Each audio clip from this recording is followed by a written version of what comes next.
ಮುಡಾ ಅಕ್ರಮಕ್ಕೆ ಸಂಬಂಧಪಟ್ಟಂತೆ ರಾಜ್ಯಪಾಲ ಥಾವರ್ ಚಂದ್ ಗೆಹ್ಲೋಟ್ ಪ್ರಾಸಿಕ್ಯೂಷನ್ಗೆ ಕೊಟ್ಟಾಯಿತು. ಈಗ ಸಿಎಂ ಸಿದ್ದರಾಮಯ್ಯ ಎದುರು ಕಾನೂನು ಹೋರಾಟ ಮಾತ್ರ ಇದೆ.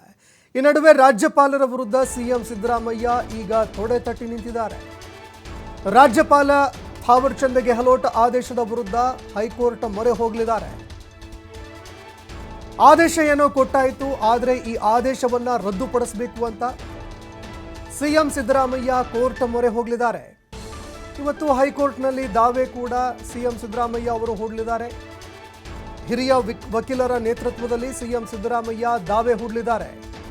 ಇಂದು ಬೆಂಗಳೂರಿಗೆ ಸುಪ್ರೀಂ ಕೋರ್ಟ್ನ ಹಿರಿಯ ವಕೀಲರು ಕೂಡ ಆಗಮಿಸುವಂತಹ ಸಾಧ್ಯತೆ ಇದೆ.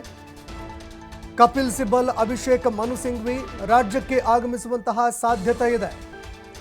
ಇನ್ನು ಬೆಂಗಳೂರಿಗೆ ಆಗಮಿಸುವಂತಹ ಇಬ್ಬರು ಹಿರಿಯ ವಕೀಲರು ಸಿಎಂ ಸಿದ್ದರಾಮಯ್ಯ ಪರವಾಗಿ ವಕಾಲತ್ತು ವಹಿಸಲಿದ್ದಾರೆ.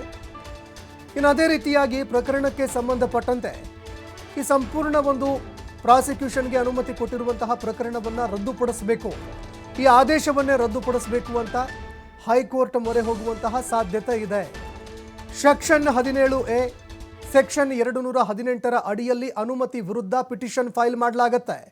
ಇನ್ನು ಅದೇ ರೀತಿಯಾಗಿ ಪಿಟಿಷನ್ ಫೈಲ್ ಮಾಡಿ ಏನು ಆದೇಶ ಕೊಟ್ಟಿದ್ದಾರೆ, ಅನುಮತಿಯನ್ನು ಕೊಟ್ಟಿದ್ದಾರೆ, ಇದನ್ನು ರದ್ದುಪಡಿಸಬೇಕು ಅಂತ ಹೈಕೋರ್ಟ್ ಮೊರೆ ಹೋಗುವಂತಹ ಸಾಧ್ಯತೆ ಇದೆ.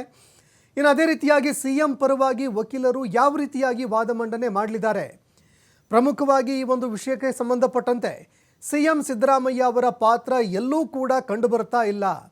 ಅವರ ಮೇಲೆ FIR ಕೂಡ ದಾಖಲಾಗಿಲ್ಲ. ಇನ್ನು ಅದೇ ರೀತಿಯಾಗಿ ಸಿಎಂ ಅವರು ಒತ್ತಡ ಹಾಕಿದ್ದಾರೆ ಅನ್ನೋದಕ್ಕೆ ಯಾವುದೇ ರೀತಿಯಾದಂತಹ ಕುರುಹುಗಳು ಕೂಡ ಇಲ್ಲ. ಇನ್ನು ಯಾವುದಾದ್ರೂ ಸಂಸ್ಥೆಗಳು ಈ ಪ್ರಕರಣದಲ್ಲಿ ತನಿಖೆ ಏನಾದರೂ ಮಾಡಿದಾವ? ಎಲ್ಲೂ ಕೂಡ ಯಾವುದೇ ತನಿಖೆಗಳು ನಡೆದಿಲ್ಲ. ಹೀಗಿರಬೇಕಾದ್ರೆ ರಾಜ್ಯಪಾಲರು ಪ್ರಾಸಿಕ್ಯೂಷನ್ಗೆ ಕೊಟ್ಟಿದ್ದು ಯಾಕೆ? ಪ್ರಾಸಿಕ್ಯೂಷನ್ಗೆ ಕೊಡೋದಕ್ಕೆ ಯಾವ ಆಧಾರಗಳನ್ನು ಇಟ್ಕೊಂಡು, ಯಾವ ಸಾಕ್ಷ್ಯಾಧಾರಗಳನ್ನು ಪರಿಗಣಿಸಿ ಅವರು ಪ್ರಾಸಿಕ್ಯೂಷನ್ಗೆ ಕೊಟ್ಟಿದ್ದಾರೆ? ಇನ್ನು ಅದೇ ರೀತಿಯಾಗಿ ಇದರ ಹಿಂದೆ ಇರುವಂತಹ ಕಾರಣಗಳು ಏನು ಅಂತ ವಕೀಲರು ವಾದ ಮಂಡನೆ ಮಾಡುವಂತಹ ಸಾಧ್ಯತೆ ಇದೆ.